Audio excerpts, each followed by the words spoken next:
आप देख रहे हैं न्यूज़ 24। आपके साथ में हूं मानक गुप्ता। मोदी सरकार के 9 साल पूरा होने के मौके पर सरकार ने जनसंपर्क अभियान चलाया है। देश के कोने कोने में अपने मंत्रियों, सांसदों, नेताओं को उतार दिया है। जाहिर है मकसद यही है, 9 साल की उपलब्धियों को जनता तक पहुंचाया जाए। आज स्मृति ईरानी मेरे साथ हैं, केंद्रीय मंत्री हैं। स्मृति जी, स्वागत न्यूज़ 24 पर। पहले 9 साल की इस सालगिरह पर आपकी बधाई। जनसंपर्क अभियान के जरिए क्या मैसेज आप ग्राउंड लेवल तक ले जाने की कोशिश कर रही हैं स्मृति जी? आज का दिन वंदन का दिन है भारत के नागरिकों का, जिन्होंने देश को प्रथम प्रधान सेवक उपलब्ध कराया। आज का दिन याद दिलाने का दिन है कि पूर्ण बहुमत की सरकार बनने से गरीब का किस प्रकार से कल्याण हो सकता है, समाज का किस प्रकार से उत्थान हो सकता है। आभार है उन 11 करोड़ से ज़्यादा परिवारों का जिनको नरेंद्र मोदी की सरकार ने टॉयलेट की एक सुविधा देकर सम्मान से अपना जीवन व्यतीत करने की, दिन की शुरुआत करने की एक व्यवस्था बनाकर दी। आभार है 35 करोड़ से ज़्यादा उन हिंदुस्तानियों का जिन्होंने नरेंद्र मोदी की जनधन योजना में जुड़कर बैंक का खाता न सिर्फ खोला बल्कि भारत सरकार से गत 9 वर्षों में 25 लाख करोड़ रुपया सीधा गरीब के बैंक के खाते में पहुंचाने में भारत सरकार का सहयोग किया। आभार है उन 10 करोड़ गरीब परिवारों का जो नरेंद्र मोदी जी की आयुष्मान भारत योजना से जुड़े, जिसके अंतर्गत अब तक 4.5 करोड़ गरीब नागरिकों को मुफ्त का इलाज मिल चुका है। आभार है उन नागरिकों का जिन लोगों ने प्रधानमंत्री ग्रामीण सड़क योजना के अंतर्गत 7.5 लाख किलोमीटर से ज़्यादा की सड़क बनकर उसका इस्तेमाल किया। आभार है उन लोगों का जिन्होंने महिला बाल विकास मंत्रालय के कार्यक्रम पोषण ट्रैकर में 10 करोड़ लाभार्थियों को जोड़कर देश भर में 13 लाख से ज़्यादा आंगनवाड़ियों में इस सुविधा को अपने लिए उपलब्ध करवाया।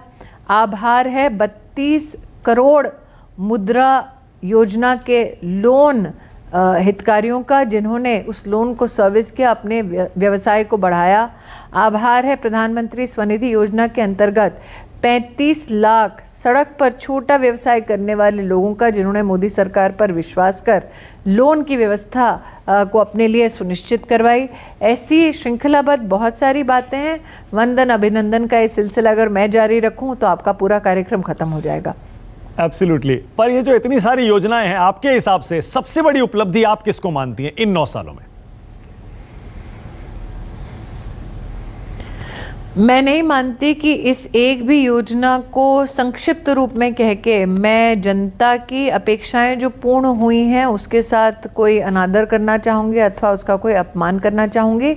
समाज के हर वर्ग को, समाज के हर क्षेत्र में विकास संभव मोदी सरकार ने कर दिखाया है।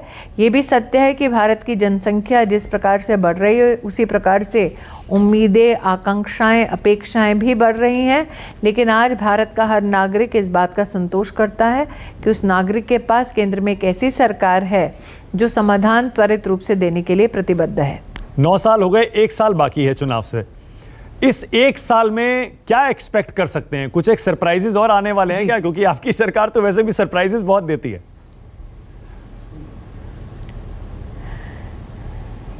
मैं इतना ही कहूंगी कि 2024 के चुनाव के परिणाम के बाद निश्चित रूप से राहुल जी सरप्राइज्ड होंगे कि वो पुनः हार गए। मतलब क्या? मतलब या तो आप ये मान के चल रही हैं कि वो अमेठी में आने वाले हैं चुनाव लड़ने के लिए, या फिर आप वायनाड जाने वाली हैं? नहीं, मैं कह रही हूँ कि वो देश में चुनाव हार गए, कांग्रेस पार्टी। अमेठी वायनाड तो बहुत छोटी चीज़ है उनके लिए। वो तो देश के नेता बनने की कोशिश कर रहे हैं पिछले 20 सालों से। कम से कम उनकी माताजी तो कोशिश कर ही रही हैं। इतना कॉन्फिडेंस स्मृति जी क्यों है कि कांग्रेस पार्टी अमेठी आए तो दोबारा स्वागत है। भाजपा उनको पुनः अमेठी आए, उनका स्वागत है। भाजपा उन्हें पुनः हराने के लिए आतुर है। ओके स्मृति जी, ये जो कॉन्फिडेंस है, आप कह रहे हैं कांग्रेस पार्टी इस बार भी नहीं जीतेगी चुनाव, जबकि कर्नाटक के बाद वो तो कह रहे हैं कि कर्नाटक ने पूरे देश का मूड बता दिया है और 9 साल इस सरकार के बिल्कुल नाकाम रहे, अब उल्टी गिनती शुरू हो गई है। मुझे लगता है कि आप अगर कर्नाटक के वोट शेयर देखें तो बीजेपी के वोट शेयर को धक्का नहीं लगा है। जेडीएस इम्प्लोड हुई है, ये सार्वजनिक चर्चा का विषय बन चुका है। लेकिन हाँ, ये मुझे खुशी है इस बात की, जो कांग्रेस आज तक ईवीएम को गाली बकती थी, कम से कम अब ईवीएम को दोष नहीं देती। जो कांग्रेस को चुनाव आयोग पर कटाक्ष करती थी, सुप्रीम कोर्ट पर कटाक्ष करती थी, देश के लोकतंत्र को खतरे में बताती थी, कम से कम अब कांग्रेस लोकतंत्र पर ये छीटाकशी नहीं करती। ओके, मतलब आप मानती हैं कि हिमाचल और कर्नाटक में जो बीजेपी की हार हुई, हालांकि वोट प्रतिशत में बहुत ज़्यादा नुकसान नहीं हुआ, वो केंद्र के मूड को या देश के मूड को बिल्कुल रिफ्लेक्ट नहीं करता है? आप मुझे बताइए कि अगर गुजरात में कांग्रेस की इतनी करारी हार हुई तो उसका मायने क्या माने? अमेठी जो गांधी खानदान का 50 साल गढ़ रहा, वहाँ यूपी के विधानसभा के चुनाव में 5 विधानसभा सीट्स में से 4 में कांग्रेस की जमानत जब्त हो गई, और जहाँ जहाँ विशेष राहुल और प्रियंका दोनों गए वहाँ जमानत जब्त हो गई। तो ये क्या संकेत हुआ कि जो अपने घर में जमानत जब्त कराते हैं, ऐसे नेतृत्व के बारे में आप क्या विश्लेषण करेंगे? वो तो कहते हैं कि भारत जोड़ो यात्रा के बाद अब राहुल गांधी की एक नई इमेज सामने आई है, राहुल 2, जो कि हिमाचल जीतते हैं, कर्नाटक जीतते हैं, और अब विपक्ष भी उनको अपना नेता मानने लगा है। मैं वही तो कह रही हूँ, भारत क्या टूटा था? भारत क्या टूटा था? मतलब आप भारत जोड़ो यात्रा के बाद राहुल की छवि में कोई बदलाव नहीं देखती? दावा करते हैं वो तो मुझे तो आपको मैंने कहते सुना था कि भारत जोड़ो यात्रा कोई राजनीतिक यात्रा नहीं है, तो कांग्रेस पार्टी के राहुल गांधी को झुठला रही है और अब कह रही कि राजनीतिक यात्रा थी। हाँ, जाहिर है, बिल्कुल राजनीतिक यात्रा थी। कांग्रेस माने ना माने, इसमें कोई शक नहीं है कि वो राजनीतिक यात्रा थी, ये तो सब मानते हैं। नहीं, लेकिन कांग्रेस पार्टी तो कहती थी नहीं थी, अब क्यों कहती है कि है?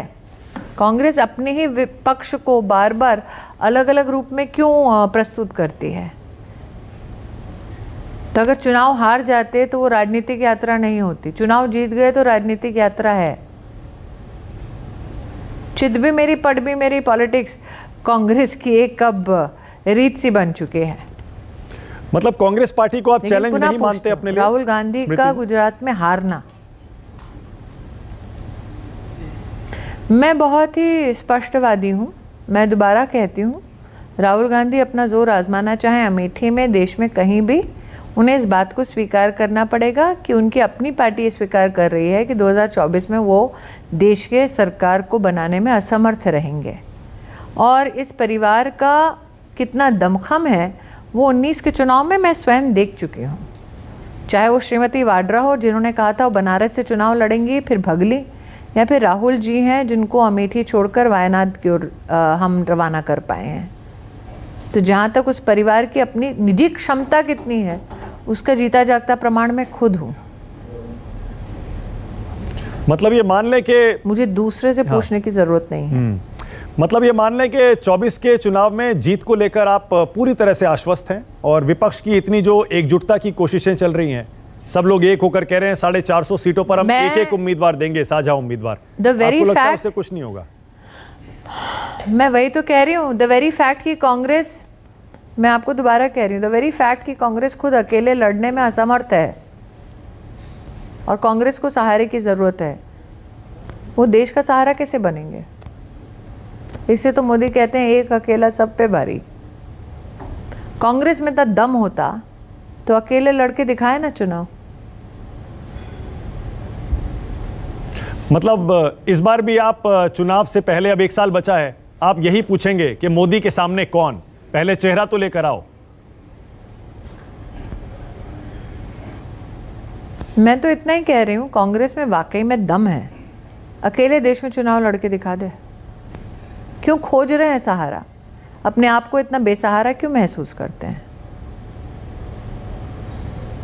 वो तो कहते हैं, देखिए हमने संसद का बॉयकॉट किया, हमारे साथ 21 पार्टियां आई थी, इसमें गठबंधन छोटा मोटा नहीं है, अच्छा बड़ा गठबंधन बन गया। तो क्या मैं इतना ही कहना चाहूंगी, हमारे पास भी अच्छा खासा बड़ा गठबंधन है जिसमें 25 से ज़्यादा पार्टियां हैं, लेकिन सवाल ये उठता है बॉयकॉट किसका किया उन्होंने? मोदी का नहीं किया।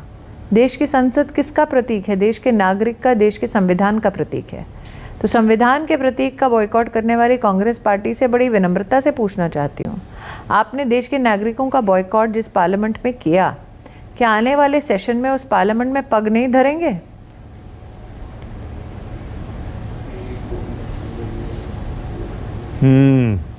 ओके, आपको लगता है विपक्ष के खिलाफ जाएगा ये संसद के इनॉग्रेशन का, ओपनिंग सेरेमनी का बॉयकॉट करना? आपको लगता है देश की जनता को ये पसंद आया कि कांग्रेस ने देश की संसद का बहिष्कार कर दिया?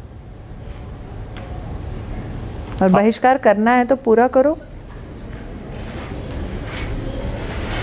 स्मृति जी, अब 1 साल बचा है। मोटे तौर पर इन 9 सालों के सारे मुद्दे क्या हम 2024 के चुनाव में मुद्दा बनते हुए देखेंगे? जो आपने कुछ गिनाए भी, खासतौर से वो योजनाएं, जन कल्याणकारी योजनाएं जो आप गिना रही थी, वो सारे के सारे मुद्दे। मैं इतना ही कहूंगी, देश में विकास इन 9 वर्षों में, मैं इतना ही कहूंगी, देश में 9 वर्षों में विकास किसने कर दिखाया, इसका प्रमाण हम दे चुके हैं। देश में कांग्रेस ने परिभाषा की है करप्शन की। देश में कांग्रेस खानदान, गांधी परिवार ने विशेष प्रमाणित किया है कि उनके पास जब सत्ता होती है तो किस प्रकार से देश की तिजोरी को लूटते हैं। आपको क्या लगता है? देश 10वीं पायदान में था, अर्थव्यवस्था की आज 5वें पायदान में पहुंच चुका है। प्रफुल्लित देश जो आज सफलता के नए शिखर छूना चाहता है, वो क्या कांग्रेस की गिरफ्त में दोबारा आएगी? अली बाबा 40 चोर के दिन निपट चुके, अब विकास की बारी है। पुनः बीजेपी को जीत की तैयारी है। ओके, कांग्रेस ने 9 सवाल पूछे हैं स्मृति जी, आपके 9 साल पूरे होने के मौके पर। आप राहुल गांधी से क्या कहना चाहेंगे? थैंक यू जी, आप ले आइए राहुल गांधी को, अपने मंच पे एक सवाल का जवाब दे दूंगी। Okay, thank you so much Smriti Irani. Speech कोई ना लिख रहा हो। बहुत धन्यवाद आपका। Thank you.